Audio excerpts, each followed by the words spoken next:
are you today? Hope you have a good day and hope you enjoy our lesson. So today bertemu lagi dengan Miss Liris, pelajaran sosiologi, dan judul kita hari ini adalah cara mengatasi permasalahan sosial sebagai akibat perubahan sosial. Nah, jadi mari persiapkan catatan kalian dan dengarkan baik-baik penjelasan dari Miss Liris. Nah, bagaimana cara mengatasi permasalahan sosial sebagai akibat dari perubahan sosial itu?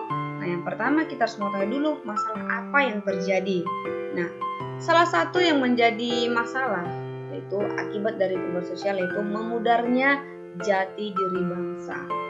Nah, jati diri bangsa atau kepribadian ini sering juga disebut etos budaya. Jadi, maksudnya adalah dengan adanya perubahan sosial akibat globalisasi tadi, kepribadian bangsa Indonesia, jati diri bangsa Indonesia, etos budaya Indonesia semakin lama semakin memudar gitu. Kenapa? Karena sudah berbaur dengan budaya luar atau bahkan ditutupi budaya luar gitu. Nah, apa yang menjadi penyebab kekaburan jati diri itu? Satu, masuknya budaya sekuler ke dalam pola kehidupan bangsa Indonesia yang religius dan spiritual. Indonesia kan dikenal sebagai negara yang beragama. Makanya dasar negara kita dalam Pancasila, sila pertama adalah ketuhanan yang Maha Esa. Nah, itulah kita, religius dan spiritual. Tapi karena tadi masuk budaya sekuler dari luar, misalnya dari Eropa, berubah menjadi pola hidup yang egois. Hidup egois, materialis, dan liberalis. Oke, jadi fokusnya kepada materi-materi tentang dunia-dunia dan liberalis berarti kebebasan.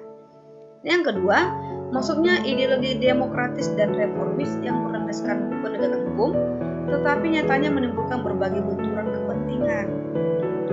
Karena demokratis ya, jadi demokratis berarti dan reformis, tetapi pada ujungnya adalah semakin terbenturnya kepentingan antar golongan, bahkan berujung nanti sampai terorisme.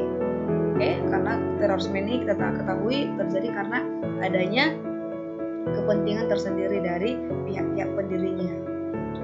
Nah, yang ketiga, sifat karakter bangsa Indonesia yang ramah, penuh toleransi, jujur dan ikhlas berganti dengan sifat yang radikal, munafik, temperamental dan mudah tersinggung.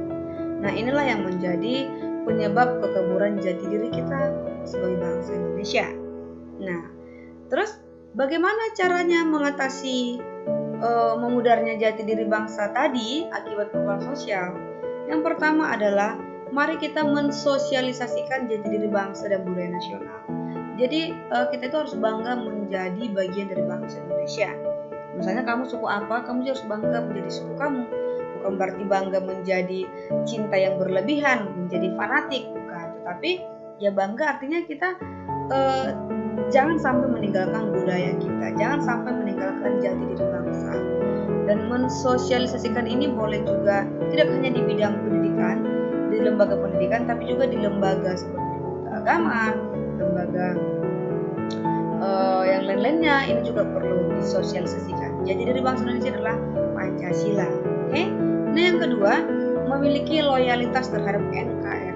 Loyal berarti ada cinta yang dalam gitu, ada kesetiaan yang tinggi terhadap NKRI.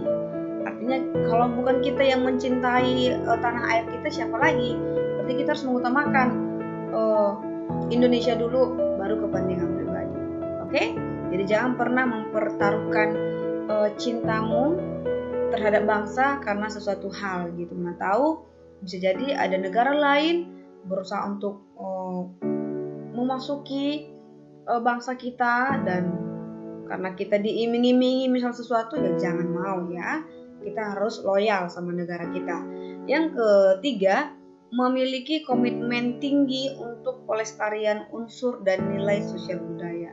Jadi kita juga memiliki komitmen yang tinggi. Jadi kita harus melestarikan unsur dan nilai sosial budaya.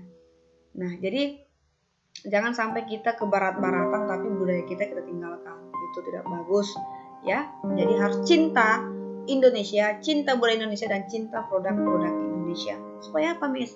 Supaya tidak memudar jati diri bangsa Indonesia itu tadi, gitu. Nah, kemampuan menyesuaikan diri untuk bertahan di tengah pengaruh globalisasi. Jadi harus ada kemampuan untuk beradaptasi ya. Satu, proses penyesuaian manusia. Ya pasti kita nggak bisa menghindari terjadinya globalisasi. Globalisasi adalah proses mendunia atau proses dunia menjadi satu tanpa sekat-sekat, tanpa ada batasan. Kita nggak bisa mengatakan, oh kami Indonesia tidak mau ikut globalisasi, bukan. Kita harus menerima adanya globalisasi karena itu sudah menjadi ya tuntutan zaman gitu. Memang udah harus terjadi karena memang suatu bangsa tidak bisa berdiri sendiri, butuh bangsa lain, butuh berinteraksi dengan bangsa lain.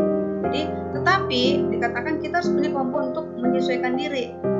Jangan sampai kita terikut arus gitu. Kita harus punya pegangan, kita harus punya komitmen gitu. Kita harus punya, oh ya, aku Indonesia.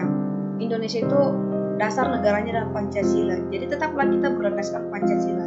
Yang kedua, kecenderungan masyarakat untuk bertahan. Jadi masyarakat Indonesia itu kan harus bertahan ya. Bagaimana cara kita mengatasi, menyesuaikan diri di tengah-tengah globalisasi? Kita harus bertahan.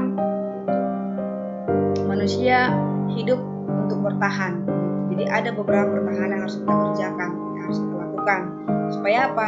Supaya nggak hancur lebur bangsa kita.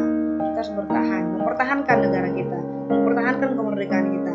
Yang ketiga, kecenderungan masyarakat untuk berubah. Nah, berubah ini maksudnya memang manusia adalah makhluk yang tidak pernah puas, ya. Nah, jadi karena tidak pernah puas, pasti ada keinginan-keinginan yang membuat dia berubah. Ada perubahan-perubahan yang harus kita lakukan, gitu ya. Karena manusia juga bukan adalah makhluk yang tidak yang selalu berdinamis gitu, selalu melakukan pergerakan-pergerakan, gitu, selalu terbarukan, gitu ya. Oke, jadi sekian materi kita hari ini. See you next lesson dan thank you for your attention, dan don't forget kerjakan tugas kalian dan kirimkan ke WhatsApp pribadi Miss Rilis. Kalau ada pertanyaan, silakan bertanya. Oke, thank you. Semangat mengerjakan. God bless you.